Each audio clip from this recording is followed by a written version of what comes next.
Buonasera e ben ritrovati con l'informazione flash di New Sicilia. I principali titoli di questo pomeriggio. Un bimbo di appena 6 mesi è morto a seguito di una caduta dal fasciatoio. Il piccolo nato da Gira nell'Ennese era stato trasportato in elisoccorso all'ospedale Cannizzaro di Catania, dove è poi deceduto.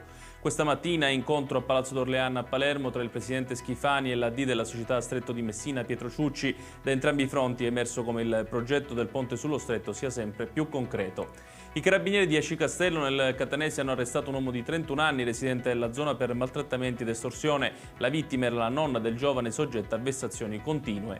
Un alto numero di lavoratori di Trenitalia in Sicilia ha aderito allo sciopero nazionale proclamato oggi dai sindacati, creando diversi disagi con il 70% circa delle corse cancellate. Chiudiamo con il meteo, giornate di caldo intenso in Sicilia. Domani le temperature si manterranno elevate, i picchi più alti però saranno raggiunti sabato, quando si arriveranno a sfiorare anche i 40 gradi, in particolare a Catania e Messina. Tutti i dettagli su queste notizie li trovate sul nostro sito www.newsicilia.it. Grazie per averci seguito e arrivederci.